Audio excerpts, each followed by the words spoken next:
Olá, pessoal! Hoje teremos mais um episódio do Brasil Fintech Podcast. E o tema é muito especial. Vamos falar de Open Banking, Open Finance e também são especiais as nossas convidadas de hoje. Estou aqui com a Júlia De Luca, que é economista. Na verdade, eu vou apresentar a Júlia, mas muita gente do mercado já conhece a Júlia. Ela é economista, especialista em tecnologia, responsável pela cobertura global de fundos de Venture Capital do Itaú BBA. A Júlia ela é formada pela PUC do Rio de Janeiro, atua há mais de 10 anos no mercado financeiro e ela é a única autora da América Latina a publicar no site global da Nasdaq. Parabéns, viu, Júlia? Obrigada. Além de ser colunista em diversos veículos internacionais e aqui do Brasil também. E ela é, lógico, coautora do livro Brasil Fintech. Também estamos com uma outra convidada especial, que nem está aqui no Brasil, está falando diretamente de Barcelona, que é a Mariana Cunha. Ela é advogada, com mestrado pela NYU, trabalha há mais de 10 anos com regulação do mercado financeiro brasileiro e trabalhou no Nubank. Ajudou lá no Nubank, a liderar esforços de design do Pix, estruturou a equipe de políticas públicas lá, também participou do grupo de trabalho que se refere ao Open Banking e hoje em dia a Mariana está morando em Barcelona e é CEO e cofundadora do Center for Technology and Public Interest. Tudo bem, Mari? Vamos começar ouvindo um pouco a Mari, falando um pouco do CTPI, onde ela está, para a gente aquecer os motores aqui. Claro. Bom, primeiro eu queria agradecer pelo convite, é muito bacana estar aqui com vocês. Esse projeto super bacana do Brasil Fintech. Bom, muito rapidamente, só para contextualizar aqui a conversa, o CTPI é um centro de pesquisa aplicado que a gente criou aqui em Barcelona. Eu e o meu sócio, que também veio do Nubank, ele era Principal Engineer lá no Nubank, e a gente montou esse centro de pesquisa para focar em temas que estão na interseção entre negócios, tecnologia, políticas públicas. Então, todos esses temas de Open Finance, PIX, são todas temáticas que estão muito próximas da nossa pauta, as coisas que a gente está pesquisando, escrevendo sobre e desenvolvendo propostas, né, sobre essas temáticas. A gente ainda não lançou a assinatura do centro, né? As pessoas vão poder ter contato com a nossa pesquisa, mas a gente tem uma waitlist lá no site, então quem tiver interesse pode entrar, vendendo aqui o meu peixe um pouquinho, no ctpi.io. Agora, Maresca, se você me permite, acho importante aqui para todo mundo que está nos escutando te conhecerem também. A Maresca Tiveron, ela é advogada, ela atua em consultoria empresarial há 20 anos e se especializou em regulamentação bancária e fintech. Ela já fez parte de diversos escritórios super renomados de advocacia, atuou como diretora no jurídico, regulatório e compliance e trabalhou como exatamente esse job description, digamos assim, numa fintech super importante. Ela é formada pela PUC de São Paulo e pós-graduada pela FGV e também é autora de diversos livros e artigos nesse tema, palestrantes e tudo mais. Muito legal. Então, estamos todas apresentadas. Agora a gente pode começar a falar, então, de Open Banking, que a gente tem bastante coisa para falar aqui. Eu acho legal a gente começar fazendo uma introdução, né, mais didática aqui, mais geral, né, do sistema. E aí a gente vai entrando em subtemas específicos e interessantes que estamos enfrentando, tanto os upsides quanto os desafios que esse sistema enfrenta, tendências para o futuro. Então, acho que fiquem com a gente aí, porque a gente tem muita coisa bacana para falar com essas duas mulheres incríveis que estão aqui comigo. Mas falando de Open Banking, né? Então, o que é o Open Banking? Né? De uma maneira didática, eu acho que é legal a gente resumir como um sistema financeiro aberto, onde a gente vai ter o compartilhamento dos dados bancários de todos os clientes, né? Para mim, ficou fácil entender quando o próprio Roberto Campos, o presidente do Banco Central, ele pediu para que imaginássemos daqui 2 ou 3 anos um único aplicativo, onde a gente abre o celular e num único aplicativo a gente consegue acessar tudo que a gente tem em todos os bancos. A gente não precisa entrar no aplicativo do Banco X para olhar o nosso saldo na conta e os nossos dados do cartão de crédito. Abrir o aplicativo do Banco Y, porque lá é que a gente tem o financiamento da nossa casa. E a gente quer ver as informações sobre o empréstimo. Abrir o aplicativo do outro banco, porque lá a gente tem uma aplicação financeira, um investimento ou dados relacionados a seguro, do meu seguro. Isso vai estar tudo conectado num único aplicativo, no Open Banking. Então, um sistema aberto, onde todos os dados estão compartilhados ali e é acessível para esse cliente. Então, é facilitar. A tendência é concentrar, né, tudo neste aplicativo e não a gente ficar tendo que quase que pedir a cada instituição financeira um histórico, por exemplo. Qual é o meu histórico bancário que me permite ter um acesso a um crédito, uma taxa menor?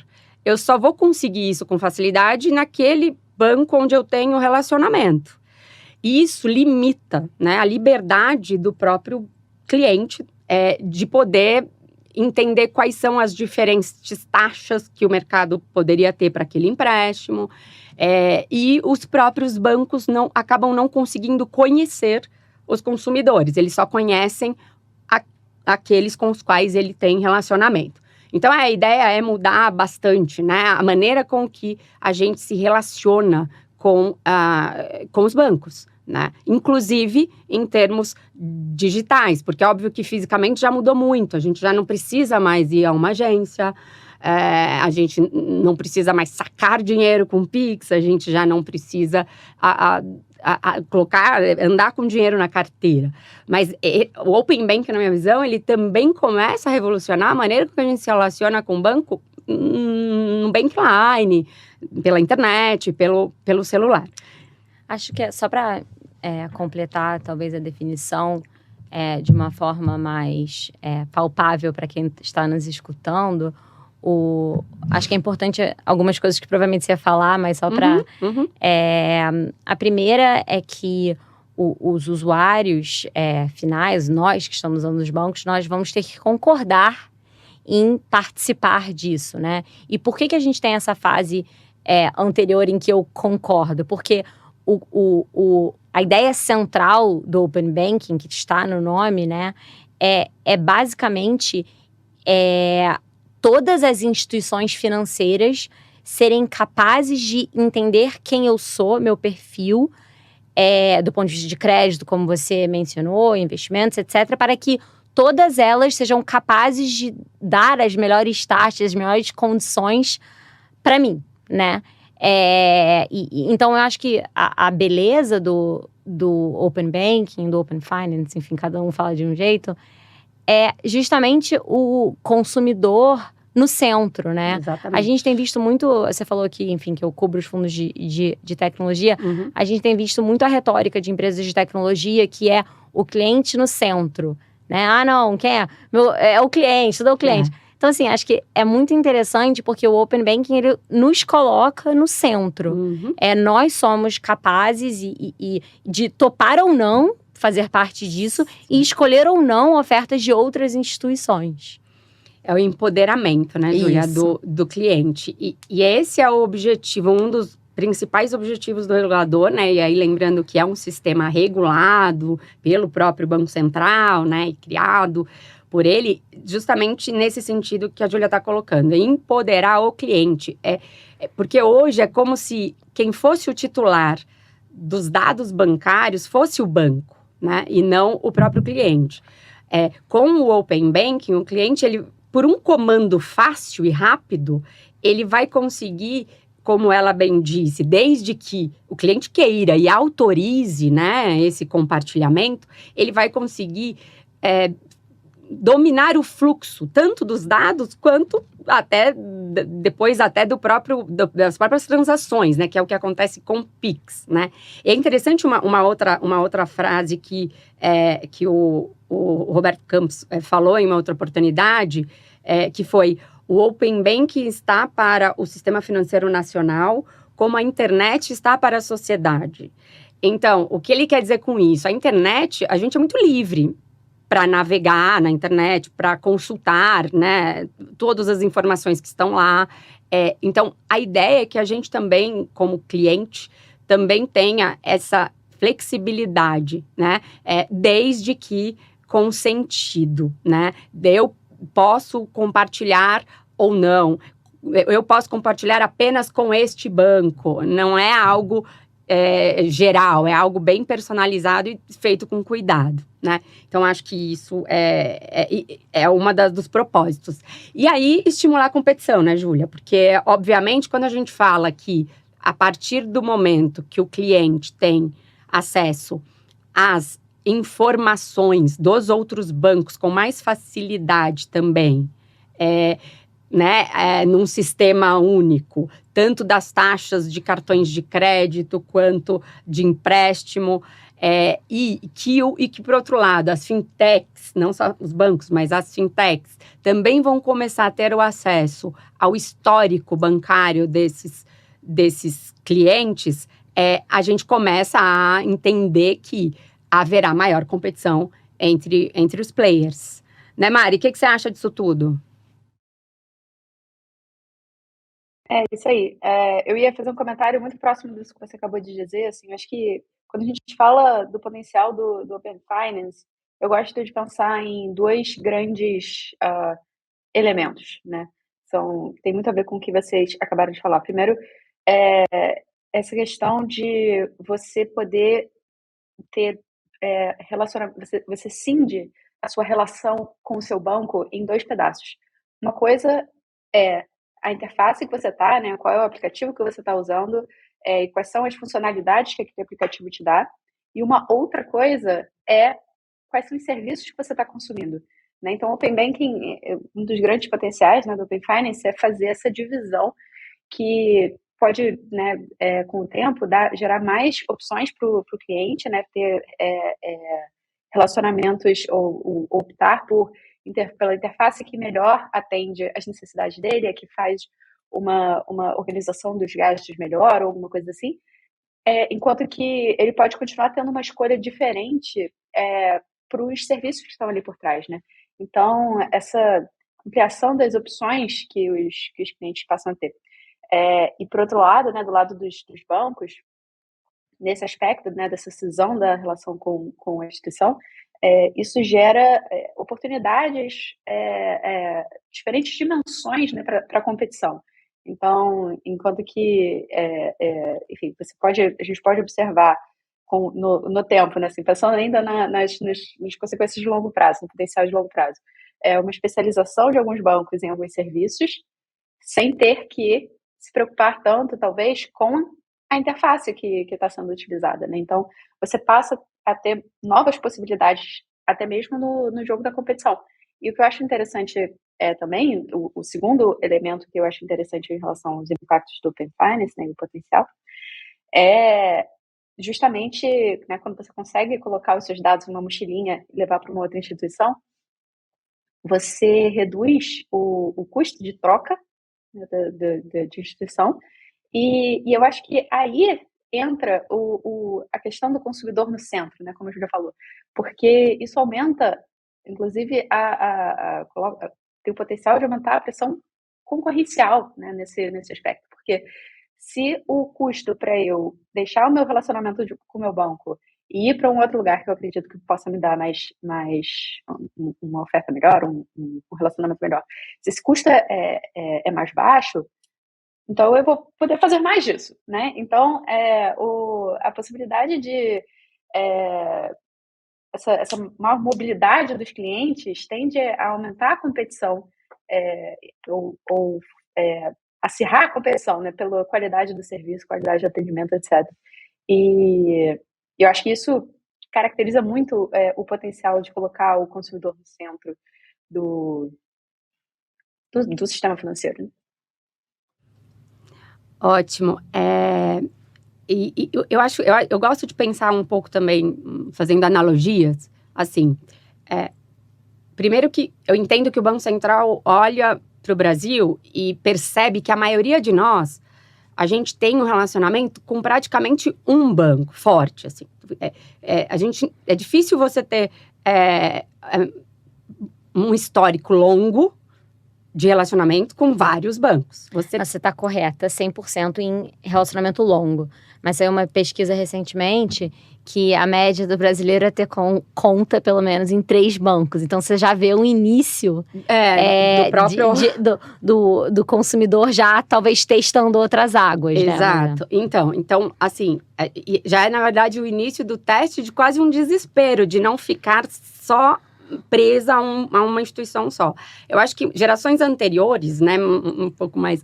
a galera um pouco mais velha, tende a ter esse relacionamento muito longo com os bancos mais tradicionais e escolher praticamente um banco só, né? O que eu quero assim, trazer um pouco do que eu penso sobre isso o intuito do Banco Central lá na frente, é lógico que é um processo, é longo o processo, mas é que quase que do mesmo jeito que quando eu quero comprar um produto, eu navego com total liberdade e rapidez entre Mercado Livre, Magalu, enfim, todos os... Amazon, eu vou lá e no meu celular eu fico navegando para saber qual que tá mais barato, qual que o frete tá mais barato, qual que o prazo de entrega tá melhor, e escolho um desses aplicativos. Eu não consigo fazer isso com um empréstimo de banco. Sim. E essa é uma comparação que eu acho interessante. No limite, é isso que o Banco Central quer, que nós tenhamos essa informação toda compartilhada, disponível, e essa liberdade de falar, eu quero fazer um empréstimo, qual banco que tá taxa menor, prazo melhor, que tem mais a ver com o meu perfil, nesse momento, para pagamento, e não... Porque hoje, se eu precisar de contratar um financiamento, eu fiz isso, eu naturalmente vou no banco onde eu tenho relacionamento há mais tempo. É o primeiro lugar que eu vou. E mesmo que eu vá num segundo, este banco que me conhece há mais tempo, é natural que ele seja mais competitivo, porque ele me conhece há mais tempo. Claro. Então, o risco é menor e ele vai naturalmente me oferecer uma taxa menor, porque é proporcional ao risco. E é isso que o Banco Central não quer mais. Ele quer nos ver livres como consumidores de serviço financeiro, como somos de varejo, como somos de uma roupa, de um livro. Então, eu gosto de pensar no Open Bank, quando a gente fala em big picture, desse jeito, como linha de final, porque eu sei que, lógico, até chegarmos nisso, como a Júlia trouxe, a gente tem muitos desafios, mas o cliente já estava pedindo isso, né? Já estava testando, uma conta ali, vou abrir uma conta ali para ver naquele outro banco novo que chegou, né? Ou, não, mas meu investimento prefiro... O cliente já está fazendo isso, mas ele tem uma dificuldade grande, porque o sistema não é feito. Ainda não era feito para esse tipo de liberdade, né? De contratação. Então, enfim, eu acho que é um quadro comparativo que é legal da gente visualizar, né? Não, e com certeza, concordo 100%. Acho que tem um ponto adicional que com a internet, com a facilidade que a nossa geração, nossas e as mais novas têm com a escolha, né? O poder que você tem hoje em dia com a palma da mão, porque é no celular. Eu acho que, de novo, a gente vê um novo exemplo do Banco Central do Brasil se antecipando e meio que vislumbrando coisa que vai acontecer de qualquer maneira, né? Porque você já vê estudos de que a geração Z, ela vai optar porque for mais fácil, ela não quer ter carro, ela não quer ter apartamento, ela não quer... Então, assim, então acho que e a mesma lógica vai entrar com os serviços financeiros. Uhum. Tanto que você já vê diversas fintechs que são focadas apenas na geração Z, né? Que tem a pegada de game, enfim tudo isso para dizer que acho que os pontos importantes aqui dessa introdução que acabou se alongando é que, primeiro, acho que o Banco Central do Brasil, ele é um exemplo, sim, globalmente, ele deveria ser olhado como tal. Eu falo isso em todos os fóruns que eu participo. Antecipou uma tendência, Acho que para chegar lá no mundo ideal da escolha, como varejo, né? Uhum. Acho que vai demorar bastante. Mas a gente já deu o primeiro passo, que é o que é importante. Mariana? O comentário que eu ia fazer é isso, assim, a gente tem visto já esse movimento do cliente buscar melhores serviços conforme a necessidade, né? O último dado que eu vi sobre a quantidade de contas, na verdade, é que o Brasil já conta com 1 bilhão de contas abertas e uma média de 5,2 ou 5,3 contas por pessoa. Então, isso é o fato do nosso mercado, né? E o movimento do Banco Central de querer trazer a lógica do Open Finance para o mercado brasileiro é, sem dúvida nenhuma, muito elogiável e é um movimento que o Banco Central está corretíssimo de fazer desde lá de trás. O negócio é como. E como a gente. Quais são os desafios aqui para a gente evoluir nesse mercado, né? É isso aí, tem um caminho pela frente, como a gente sabe, mas eu adoro ficar imaginando, né, o futuro, porque apesar de ser um caminho longo, quando eu olho a timeline, né, desses 20 anos que eu trabalho no mercado financeiro, as mudanças têm acontecido cada vez mais rápido.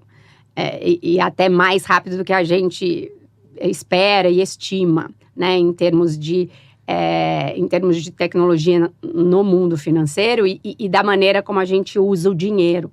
A pandemia também né, acabou acelerando muitas coisas, né? Então, enfim, estou ansiosa para os próximos capítulos. Eu queria ouvir um pouco da Júlia. Ela tem muita experiência com o relacionamento dos fundos de venture capital, né, no Brasil, no trabalho dela, e falar um pouquinho de qual é o interesse dos investidores, né, e aí, nesses ativos, falar um pouquinho no dia a dia dela, o que ela tem conseguido comparar também, e o posicionamento do Brasil, né, em relação a esses investimentos e o tema aqui, que é o Open Banking. Legal. Acho que o tema de Open Banking, né, ele tem ondas, né, de interesses. Quando você olha para o gringo, o gringo, por definição, assim, a alocação de recursos na América Latina é uma parte pequena do portfólio dele. Então, isso é diretamente comparado com o tempo que ele gasta nos diferentes temas, né? Acho que falando especificamente de Open Banking, eu diria que há 1 ano atrás o tema estava muito latente, né? Eu acho que foi o começo, quando a gente estava começando a desenvolver as fases aqui no Brasil, foi quando a gente viu diversas startups sendo fundadas com, o conceito core do business no Open Banking. E tem um fator que é um complicômetro, que tem pouca literatura em inglês sobre esse tema. Então, o investidor acaba perguntando e querendo saber de pessoas que conseguem, talvez, entender tudo que está acontecendo aqui e passar para eles. Então, eu via que há 1 ano atrás o interesse era maior do que ele é hoje. Por quê, né? E eu acho que por que talvez tenha tido esse decréscimo no interesse comum todo na média, mas segue sendo uma coisa pertinente. Assim, acho que aí eu acho que é interessante a gente separar o tema de Open Banking do Pix. Porque Pix não é Open Banking, né? Então, acho que o gringo fica lá fora escutando do sucesso do Pix. Hoje eu estava lendo um dado de que o Brasil virou o número 2 mundialmente em transações instantâneas, só perdendo para a Índia por causa do Pix. Incrível. Então, assim, realmente, acho que esse tema tá muito, muito, muito em voga. Mas o Open Banking, por si só, que é o consentimento que a gente estava discutindo, etc., agora eu acho que deu uma acalmada. E por que eu acho que isso aconteceu, né? Eu acho que o principal desafio do Brasil no que tange o tema de Open Banking é a educação. Então, assim, para mim, para você, para Mari, Open Banking, cara, para começar, já é um termo em inglês, entendeu? É verdade. E a gente olha para a população do Brasil como um todo e burrice a gente assumir que a população do Brasil inteira entende do que a gente está falando. É a bolha do Exatamente, Sudeste, por exemplo. não entende. Então, acho que o maior desafio do Open Banking, acho que diversas coisas que tem na sociedade, mas falando especificamente do Open Banking, é a educação, né? E passados, 2 anos de implementação, eu estava olhando uns números antes de chegar aqui, cerca de 17 milhões de pessoas no Brasil inteiro deram consentimento. Que é um número, baixo, né? Vis-à-vis a população do país. Exato. Então, acho que esse fator faz com que, assim, dado que esse... Claro que é um tema super importante, mas dado que esse investidor gringo aloca apenas parte do portfólio dele e, além disso, tem pouco tempo para alocar para a região, ele está priorizando outros temas, tal como o Pix, que está super em voga, do que o Open Banking necessariamente. Mas, dito isso, assim, a gente tem diversos exemplos de empresas, startups, que estão aí captando, rodadas importantes. Por exemplo, a Belvo, que não é nem brasileira, mas atualmente a maior parte da receita dela vem do Brasil, levantou, se eu não me engano, 265 milhões de dólares em 2021. Então, assim, as empresas seguem, captando e tentando trabalhar com essa nova realidade que não é nada trivial. E é legal trazer números mesmo, porque o Brasil é enorme, né? Enfim, é um dos países mais populosos do mundo. E quando a gente fala que... E a gente tem, sim, que comemorar que de um ano para cá, passou de 3 milhões de consentimentos para 22 milhões de consentimentos, né? É bastante, foi rápido, é o que eu disse, assim, tem sido muito rápido o crescimento dos produtos financeiros no Brasil, a adesão. Mas quando a gente olha para isso num contexto de total da população, que é o que a Júlia trouxe, a gente está falando que só 8% das pessoas que têm conta deram consentimento, né, para o Open Banking. É muito, menos de 10%, né? E tem tudo a ver com falta de conhecimento, óbvio, do que é isso e o que vai ganhar com isso para a gente, né, aderir a uma coisa nova. Primeiro, a gente tem que conhecer. Segundo, a gente tem que confiar. E terceiro, a gente tem que ter... sair melhor do que a gente entrou naquele sistema. Porque o que vai mudar na minha vida, né? O que vai melhorar, de fato. E como ainda não chegamos no final da fase 4, então lembrando que, né, a implementação do sistema do Open Banking, ela foi dividida em 4 fases, e a gente está na 4ª, né, fase.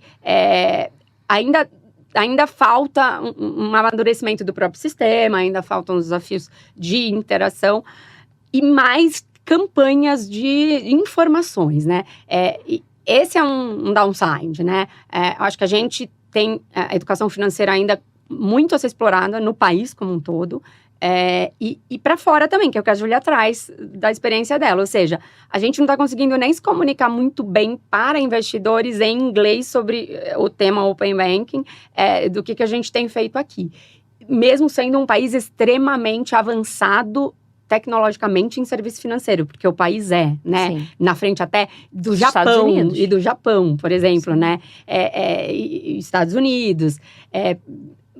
Isso eu acho muito interessante, porque a gente tem uma concentração... A concentração bancária no Brasil acabou também, por esse lado, permitindo que bancos tivessem condições de investir massivamente em tecnologia, né?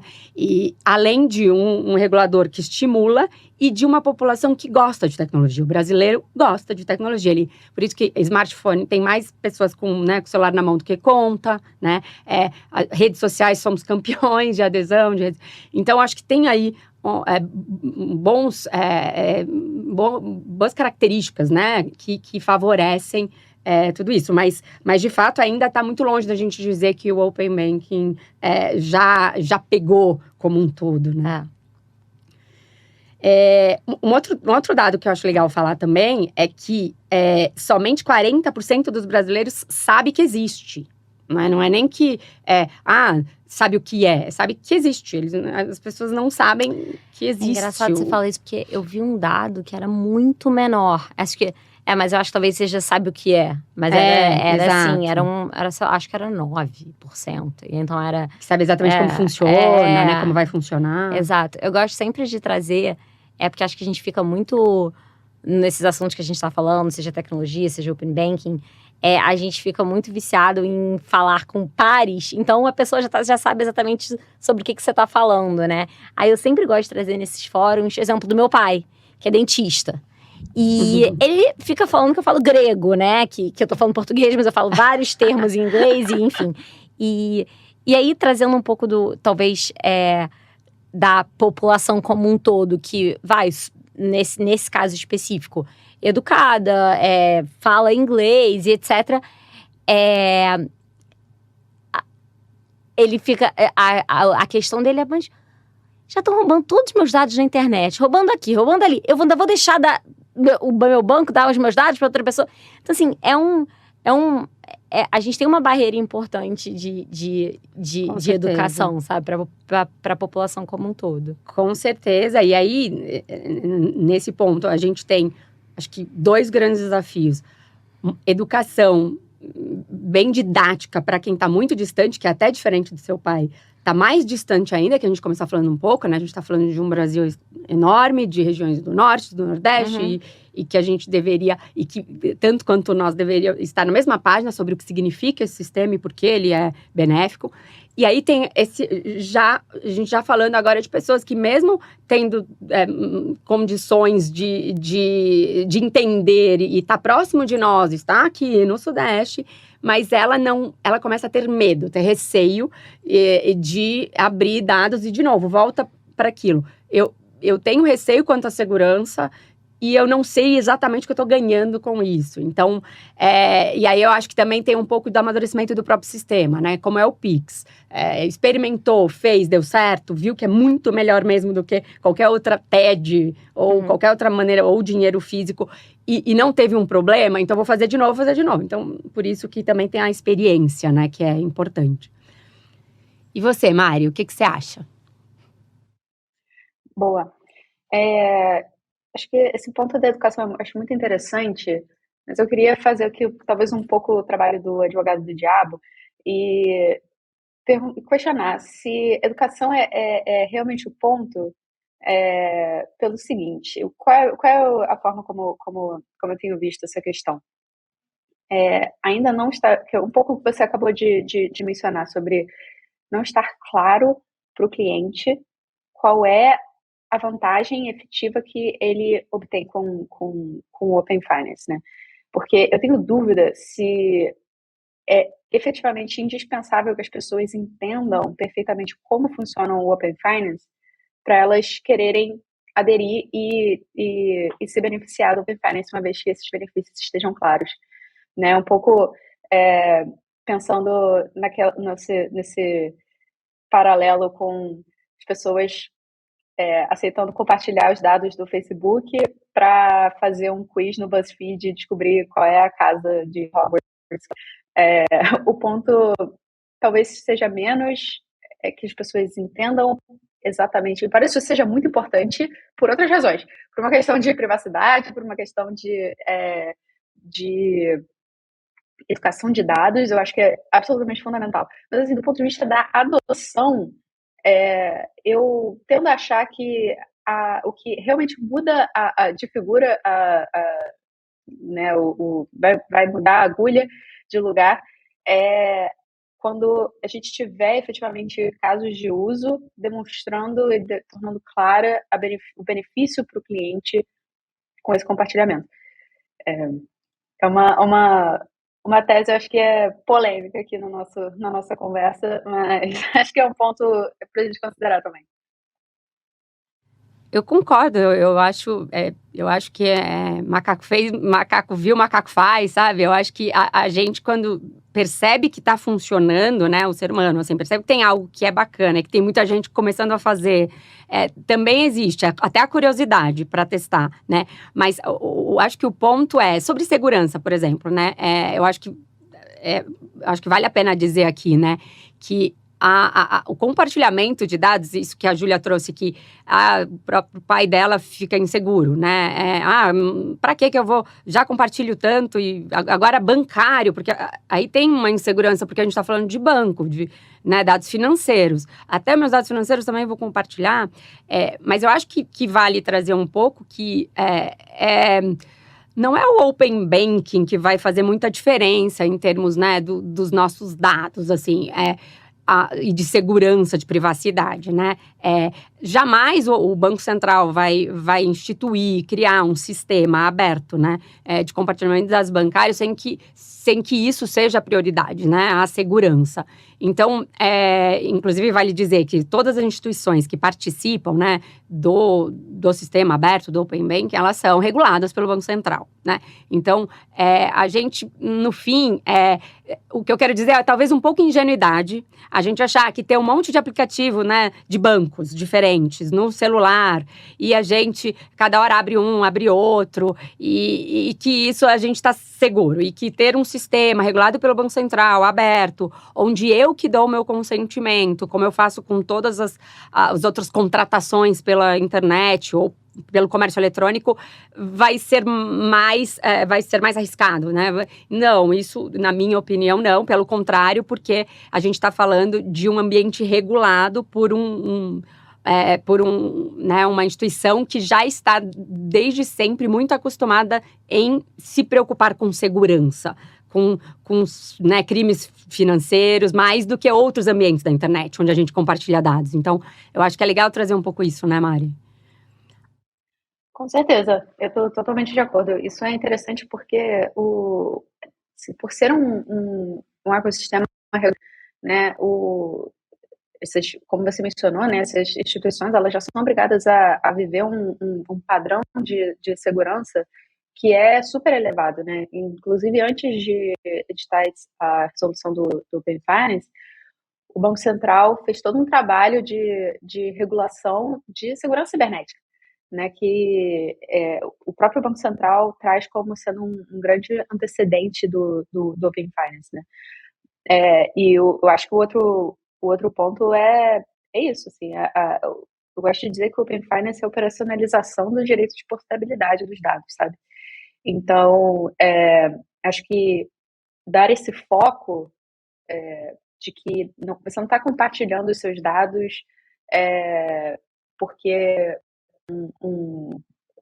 para propaganda, para fins de marketing, coisas assim, em que em geral, a empresa pede os seus dados, né? Você está efetivamente, o movimento parte de você. Você quer acessar um serviço financeiro, você quer acessar uma funcionalidade de gerenciamento das suas finanças específica, e aí você pede o compartilhamento dos seus dados para o seu banco, para essa outra instituição que você quer que tenha os seus dados. Então, acho que esse é um formato de colocar, assim, o que é efetivamente o Open Finance, que eu acho que vai ser bastante importante nessa linha de educação que a gente tem falado. Mas, para além disso, assim, casos de uso, né?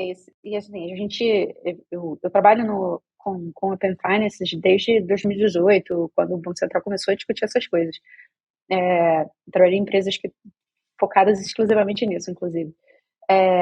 E a gente vê que, assim, do ponto de vista do próprio mercado, algumas instituições, assim, os bancos em geral, ainda estão engatinhando para aprender a trabalhar com esses dados, né?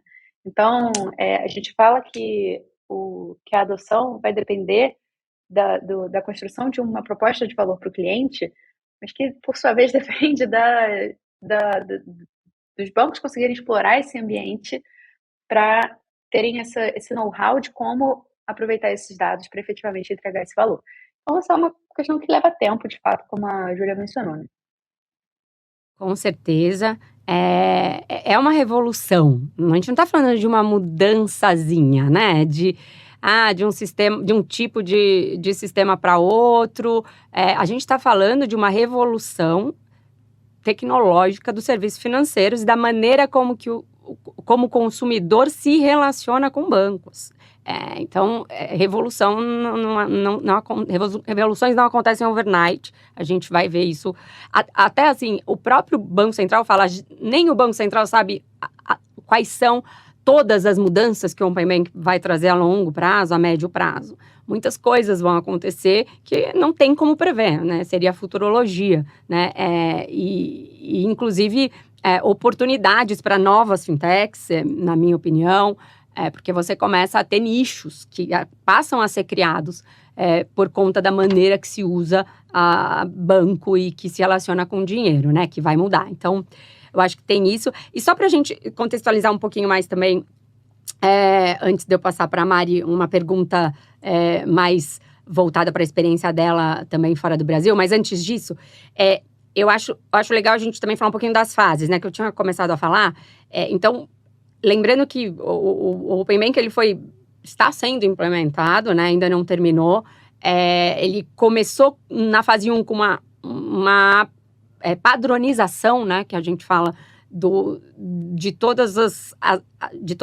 sistema todo. Então, todos os bancos tiveram que, digamos que, fazer que os seus dados fossem lidos da mesma maneira, né? Então, foi um esforço dos bancos para que todos os dados bancários que cada um tinha nos seus sistemas próprios fossem lidos nesse sistema aberto que o Banco Central exigiu, com as especificações técnicas que o regulador exigiu. Então, essa fase 1, ela foi densa tecnicamente e foi um esforço, né, em termos de tecnologia, para que as instituições participantes falassem a mesma língua, né, e que o cliente possa, então, ter essa facilidade de acessar todos os canais de atendimento dos bancos de uma maneira padronizada. A segunda fase, ela já começa a acontecer as autorizações, os consentimentos pelo cliente. Então, o cliente já pode começar a atuar, né? E a interagir com o Open Banking. Então, é quando nós já conseguimos fazer uma autorização para que o banco que a gente tem relacionamento, por exemplo, compartilhe com um banco que eu nunca tive relacionamento, os meus dados, por exemplo, do meu extrato bancário, ou os dados do meu cartão de crédito, né? Ou o meu histórico de crédito de 15 anos que eu tenho lá com uma outra instituição que eu estou querendo saber e pesquisar o preço aí da taxa, o valor da taxa de juros. Então, já começou a ter, na segunda fase, a possibilidade de autorização, né? O consentimento pelo cliente dos dados, né? Em si. E na fase 3, a gente já começa, então, a ter, enfim, um cliente fazendo... A gente fazendo uma ordem de Pix de um aplicativo que não necessariamente seja o aplicativo do meu banco. Então, num aplicativo de um outro banco onde eu não tenho conta, eu consigo já autorizar um Pix que vai retirar, né, o valor da minha conta em outro banco. Então, você já começa a experimentar, né, a execução, né, das ordens acontecendo dentro desse sistema. E na última fase, e aí é legal falar, porque a gente fala Open Banking, Open Finance. Aí, por que Finance? Porque vai além, não fica só no universo do Banco Central, de tudo que está regulado pelo Banco Central. Não, a gente sai de um universo só de produtos bancários para compartilhar dados de outros serviços, de outros produtos. Por exemplo, seguros, por exemplo, investimentos que a gente tenha, né? Previdência. E aí é nesta fase que a gente está neste momento, né? Então, uma fase onde outros reguladores também, né, são convidados a participar do Open Banking e virando Open Finance, como a SUSEP, que regula os seguros, como a CVM, né, que regula ativos de investimento, mercado de capitais, enfim. Então, a gente começa a ter essa quarta fase, né, que eu acho legal também ilustrar um pouco, resumir esse passo a passo aí. E aí, voltando para a Mari, eu acho que aí, caminhando aí, né, até para o final do nosso episódio de hoje, falando de Open Banking, acho super legal, Mari, se você puder contar um pouco para gente, você está em Barcelona, né, trazer um pouco da sua visão comparativa, né, de Open Banking, Open Finance em outros países, versus Brasil, e eu acho que vai ser legal para a gente ter uma noção. Legal. Super bacana. Sempre que eu discuto nessa questão do Open Finance do ponto de vista mais global, é interessante saber que dentro da América Latina, o Brasil é visto como um grande expoente do Open Finance, né? E tem até chamado bastante atenção em outros fóruns também por conta enfim, dos números que foram compartilhados, o fato de que o nosso Open Finance ele tem avançado de forma assim, relativamente rápida para um projeto regulatório, né? Dentre os projetos regulatórios, ele avança muito rápido. Mas quando a gente olha para o modelo brasileiro, ele é muito baseado, inclusive do ponto de vista técnico, os padrões que você mencionou agora, ele é muito pautado pela experiência que foi construída na Inglaterra, né, no Reino Unido. E aí, para entender por quê, vale a pena dar um passo atrás e entender quais são os modelos que a gente tem hoje, né, de Open Finance no mundo.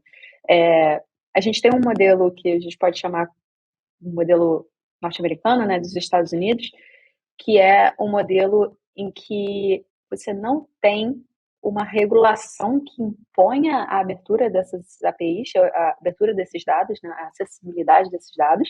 Você não tem uma regulação específica, mas você tem portanto, você também não tem um padrão técnico especificado, né? E aí o que aconteceu nos Estados Unidos especificamente foi que atores privados começaram a construir as conexões, né, entre com as instituições para poder obter esses dados, mas de uma forma não regulada. Então, embora a gente possa chamar esse ecossistema, esse contexto de Open Finance, ele é um contexto muito diferente do brasileiro, porque ele não é regulado, né? É inteiramente privado. Tem alguns poucos players que fazem essa infraestrutura, esses canos que conectam as instituições. O outro modelo, que é já começa a entrar mais botando um pé dentro da regulação, é o modelo europeu, em que foi definida a obrigatoriedade do compartilhamento dos dados. Então, se definiu, olha, os dados não são das instituições, os dados não podem ficar presos, os dados são do cliente, e os clientes podem decidir compartilhar esses dados com outras instituições. Um conceito de portabilidade, né? Mas a União Europeia, de uma forma geral, enquanto bloco, não definiu o padrão técnico a ser observado para fazer essas conexões. O que se observou em razão disso foi uma evolução bem mais lenta de tudo que o Open Finance promete, né? Então, a gente, como você mencionou um pouquinho antes, você não tem no Reino Unido essa linguagem comum que garante que todas as instituições consigam conversar entre si. E aí o terceiro modelo é o do Reino Unido, em que, com base nesse regramento geral, ou inspirado por esse regramento geral da União Europeia, que determina o compartilhamento,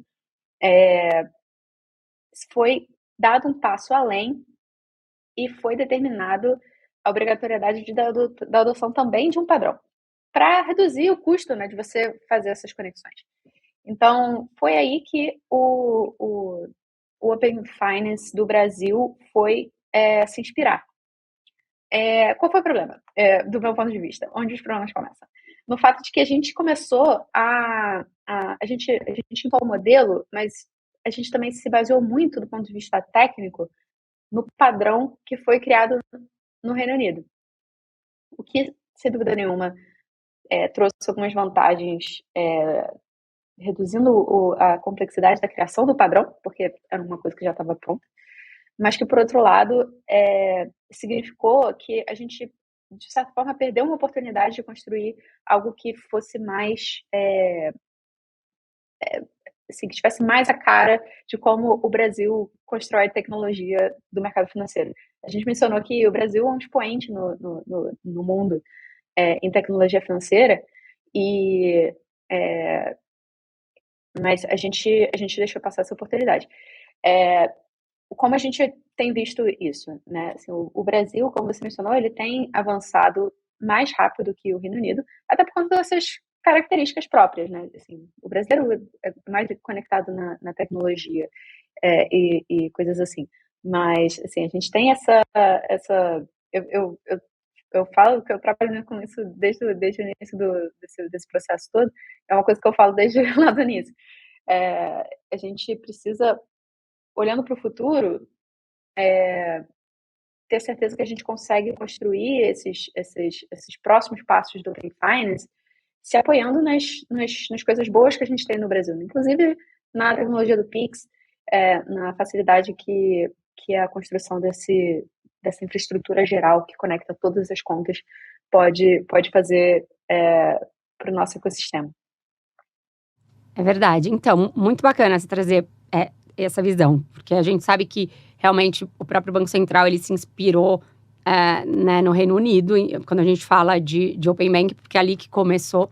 A gente sabe que vários diretores do Banco Central eles viajaram o mundo, literalmente, né, antes de começarem os projetos aqui no Brasil, tanto do Pix quanto do Open Bank, para se inspirar mesmo, entender como é que funcionava e acabou trazendo, né, o que eles achavam que era interessante e o que eles achavam que poderia dar errado, tentou evitar aqui. Mas existe, né, um pouco da necessidade da jabuticaba que brasileira ter que nessa hora fazer os ajustes, né, de acordo com a nossa realidade aqui, né? Então, acho que... E eu acho que é um caminho mesmo, que ainda, por isso que ainda está em construção, né? E aí, da sua fala também, o que me traz a certeza é de que obrigar, né, sendo regulado, acaba ficando, sim, mais ágil e efetivo, né, a integração, né, entre os players, porque tanto o Pix, né, que não deu opção, obrigou que os bancos, né, principalmente os maiores, enfim, disponibilizasse, né, a possibilidade do Pix, não foi uma opção, como aqui no Open Bank, quando a gente fala também que a padronização, né, técnica, ela vem de cima, vem do regulador, e ele exige que assim seja, porque senão é tão difícil, é tão desafiador que, né, não se consegue implementar na prática, né, o que se pretende. Então, é muito, muito legal, porque você está vivenciando isso aí, né, in loco, digamos assim, e consegue também trazer isso bem fresquinho para a gente aqui, né, Mari? Eu acho que a gente já está indo aqui pro final desse episódio. Eu quero agradecer muito a sua participação, Mari, da Júlia também. Acho que a gente tinha muita coisa para falar aqui ainda sobre Open Banking, Open Finance, porque, como a gente disse, está só começando, né? Mas acho que já foi muito bacana para a gente ilustrar, né, de maneira um pouco mais didática, que eu sempre acho que se um ouvinte, né, depois desse podcast, entender melhor o que é esse sistema aberto, né, financeiro, quando terminar esse episódio, a gente já tem que comemorar e ficar feliz, porque é o que a gente também falou aqui, é um tema complexo, quando a gente traz as questões técnicas, quando a gente traz a mudança relevante que vai acontecer e a gente contribuir para explicar, né, porque somos especialistas, mas também para atrair, né, as pessoas para esse mundo que está bem interessante, que está cheio de novidades, que é o mundo das fintechs, né? E o Brasil, como vocês também mencionaram, a gente não pode esquecer que a gente tem um pouco da síndrome de vira-lata, mas a gente não pode esquecer que o Brasil, ele hoje é considerado realmente um dos países com mais avanço tecnológico em serviço financeiro, né? Entre os países mais desenvolvidos, né? E isso a gente tem que sempre frisar e comemorar e estimular, né? Que isso continue acontecendo. Amém. Obrigada, viu, Mari? Eu que agradeço, foi um prazer. E, pessoal, obrigada por terem nos acompanhado até aqui para falar desse tema bacana, que é o Open Banking. Espero que vocês continuem nos acompanhando para os próximos episódios que estão tão interessantes quanto esse. Tchau, tchau.